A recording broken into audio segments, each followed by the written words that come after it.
esse trabalho e por ter compartilhado da amizade do José Augusto Mourão, e que foi um primeiro encontro marcante e também uma despedida também muito marcante. O que eu trago aqui para poder compartilhar um pouco é deixar ele apresentar algumas ideias sobre o que foi o Concílio de Trento. Meu objetivo, portanto, é apresentar a obra dele, Sujeito, Paixão e Discurso, Trabalho de Jesus, que foi publicado em 1996. O trabalho de Jesus, de Frei Tomé de Jesus, ele publica entre 1578 e 1582, e essa obra foi feita no cárcere, já que ele participa daquilo que é a expedição ao cárcere de Bíblia. Então, a minha proposta é trazer um pouco as reflexões, ou aquilo que foi a inquietação do José Augusto Mourão a partir de um olhar da semiótica.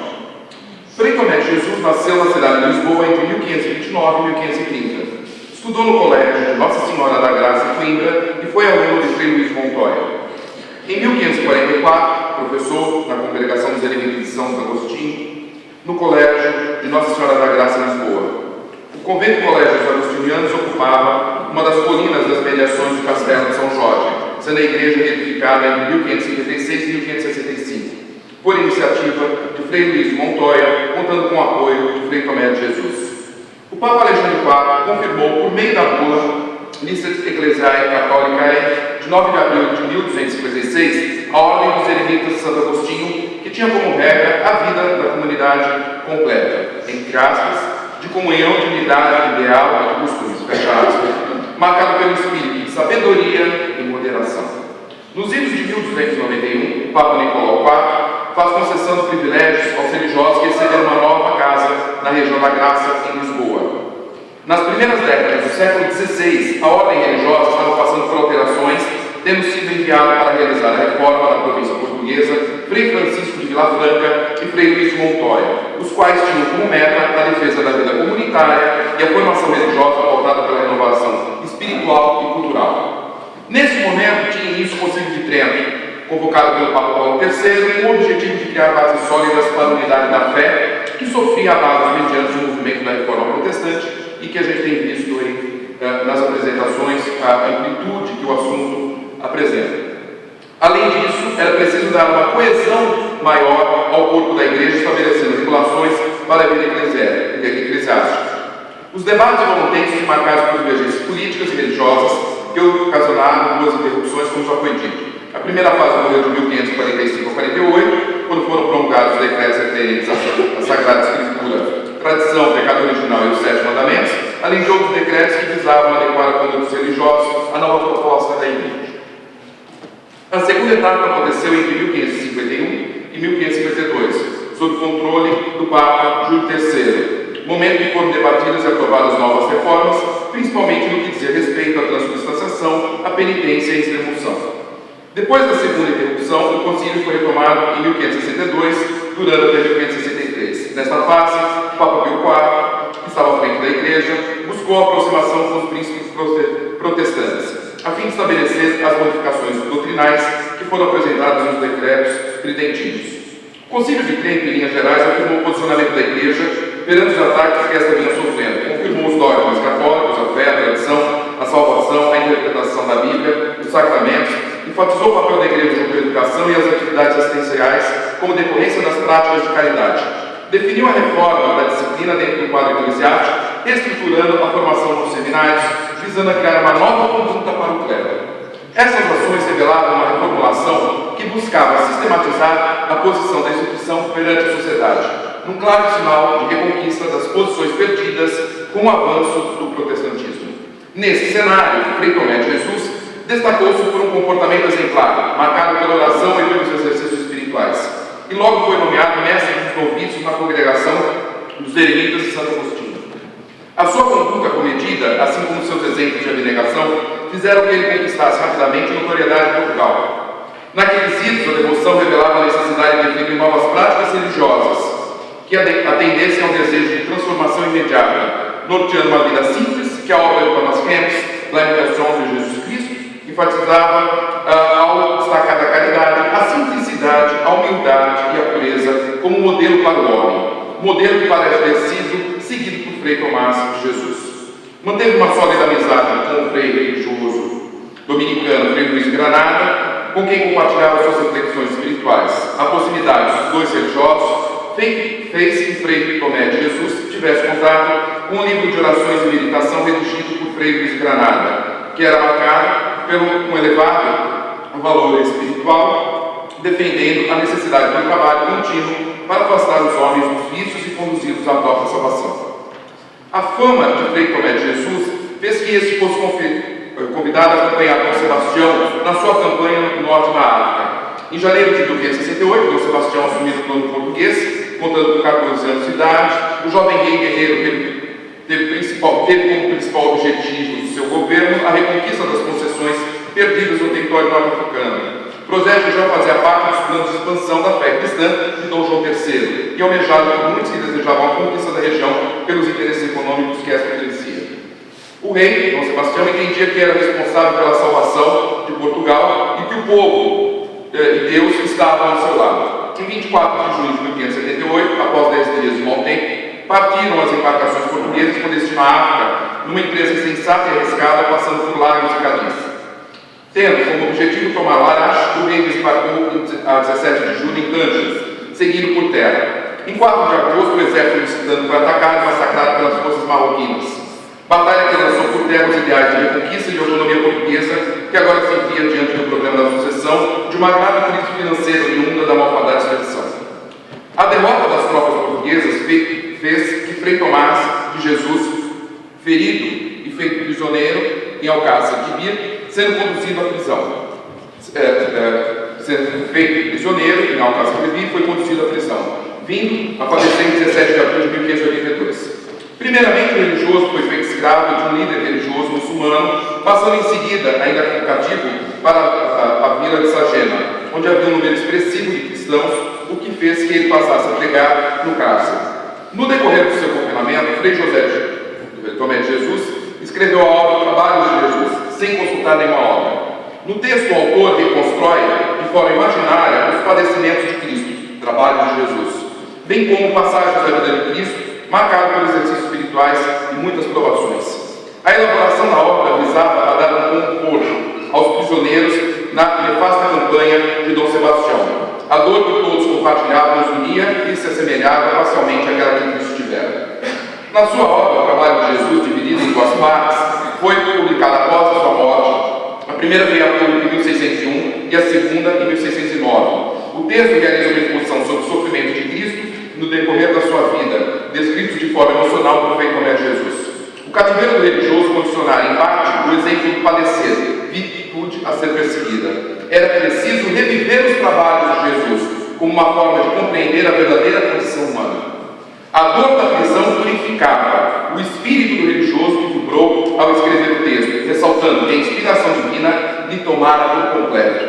O texto ressaltava a importância da meditação interior e a busca da salvação eterna, num momento político conturbado para a nação portuguesa. Mourão, ao analisar a obra, o Frei Tomé de Jesus afirma que cada leitura contribui para uma experiência de liberdade. Para ele, abre aspas, o verdadeiro problema não é saber os lugares do saber, sim ser esse lugar de modo a dialogar com o texto, replicando aquilo que nele se questiona, mas sem nos deixarmos arrastar pelas efusões da glosa, pelo terror da normalização ideológica ou pela arrogância científica. Fecha aspas.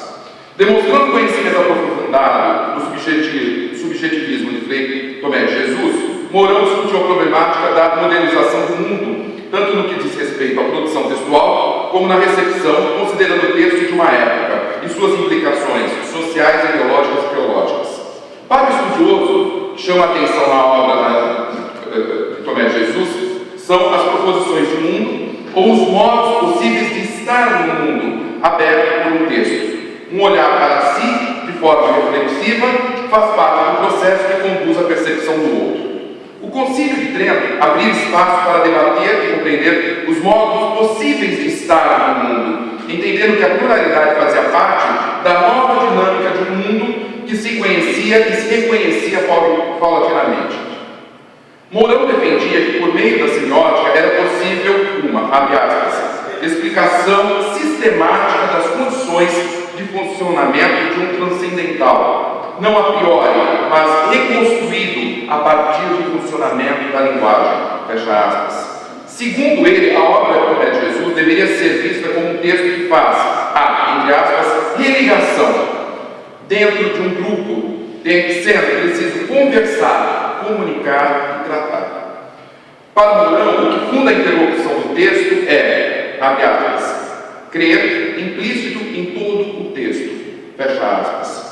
Valendo-se das reflexões de Michel do Setor, Mourão destaca que é preciso, entre aspas, concentrar-se sobre o discurso que produz uma época, pois é lá que poderemos fazer o levantamento das questões e das respostas essenciais desta época. E aí a justificativa, a gente pensar isso nesse encontro. O, entre aspas, interminável concílio de Trento, na sua missão de restabelecer a unidade do saber para a dominação eclesial, teria impressionado e permearia toda a obra do Comédia de Jesus. Mourão, no seu estudo, não pretende fazer uma história das mentalidades, mas sim compreender o texto a partir de uma confluência de vários saberes, compreender o sujeito místico que se apresenta na produção discursiva. Em especial, a obra do Frei Comédia de Jesus é marcada pela pureza da emoção religiosa, marcada por um forte subjetivismo, o que conduz, segundo Mourão, a uma enunciação religiosa que supõe a, abre aspas, solicitação do querer, ler, rezar, em que o enunciatário dispõe de determinada competência anterior à recepção da mensagem num quadro de troca interativa, fecha aspas. O humanismo impulsionou a Igreja a um novo papel social, menos hegemônica, mas sem dúvida, com uma presença intensa, quer no âmbito da educação, da administração, justiça ou medicina, a Igreja adaptou-se para continuar a ser responsável pela formação de uma intelectualidade religiosa atuante de um corpo social. Para Mourão, o humanismo era responsável por fazer, abre aspas, pensar toda a realidade em referência ao homem, erigido como fundamento, como sujeito. O que constitui a modernidade é a maneira como o homem se pensa, fonte das suas representações e atos do autor deles, fecha aspas. Esta realidade se tornara complexa após as grandes descobertas que revelaram novas culturas e novas religiões espalhadas pelo mundo. O movimento de conquista marítima forçaram uma reflexão sobre o homem em meio a uma crise de consciência.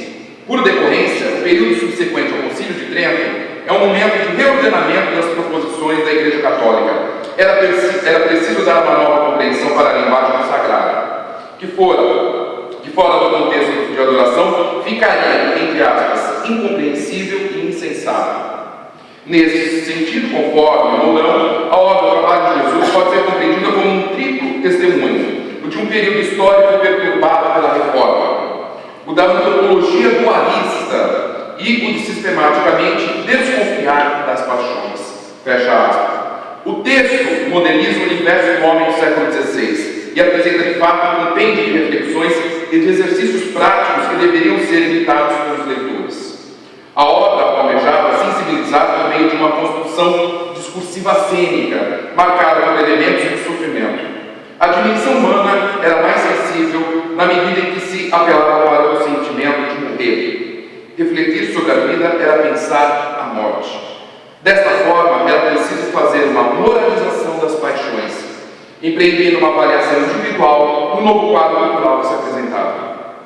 O homem era um sujeito perfeito que deveria ter tomado consciência do seu estado de pecador e buscar, abre aspas, conversão ou uma reformação.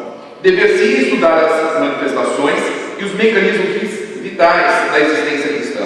O desejo humano de conhecimento deveria dirigir-se ao conhecimento do Criador e da fé católica, fim último de toda reflexão, pois a vida terrena, com suas riquezas materiais, tendia a fazer que o homem se voltasse para a existência pragmática sem se preocupar com o lado espiritual. Esta proposta estava em consonância com as diretrizes da Reforma Católica, que visava a reformulação dos indivíduos. Era preciso ter sensibilidade para compreender a paixão de Cristo, que deveria ser vista a partir de de uma nova dimensão do tempo e espaço para que fosse possível ao ser humano reformar as suas paixões. Deus era a causa primeira e o fim último de todos os homens. Estes não deveriam sobrepor a razão à doutrina, pois a razão nada mais era do que um elemento facilitador para esclarecimento dos dogmas revelados. Era preciso vigiar para que o cristianismo se mantivesse como uma verdadeira filosofia, tendo em vista os abalos recentes que recebera. E só seria possível por meio dos exercícios espirituais, pois seguir Cristo era imitar seus exemplos. A meditação disciplinava a imaginação, enquanto guiava o homem para a perfeição cristã. As paixões desviavam os seres humanos do seu caminho, sendo preciso que esses tivessem uma relação imediata com Deus. A contemplação do crucificado era o meio de participação em encontro espiritual com seus sofrimentos. A obra do Frei Tomé de Jesus está invada de referências a pensadores antigos e medievais que pregavam a necessidade de reformulação do homem. Era necessário que o verdadeiro cristão reprimisse e não permitisse que as paixões guiassem seu comportamento. Por isso, deveria fazer a negação de si mesmo, mortificando-se. Conforme salienta Mourão, ao se referir à obra, abre aspas, reger-se pelo governo dos sentidos é perder-se nas baixezas do apetite e agastar-se do modelo originário. A submissão, o abandono à vontade do Pai, tal foi a conduta uniforme do Salvador, torna-se semelhante a Ele. Tornar-se semelhante a Ele nos seus sofrimentos. Tal deve ser o caminho a seguir por todo aquele que prosseguir no traço dos seus pés. Fecha aspas. O Concílio de Trento procurou definir os parâmetros para que a purificação e a tranquilidade da alma fossem conquistadas. Da mesma forma que a Igreja reordenava as suas estruturas, era preciso o ser humano também, que o ser humano também o fizesse. A mutação era dolorosa, necessária, mas salvadora. Era preciso morrer para renascer. O novo momento exigia que se governasse a vida por necessidade e não por apetites. O homem cristão deveria se entregar a Deus, renunciando de tudo, sem fazer resistência. A relação direta entre o homem e Deus, possível pelos acessos às Escrituras Sagradas, permitia que o indivíduo se arrependesse de seus pecados, confiando na misericórdia divina que o conduziria à salvação. Procurava-se assim dar um novo sentido ao drama da interlocução com o divino, que José Augusto Mourão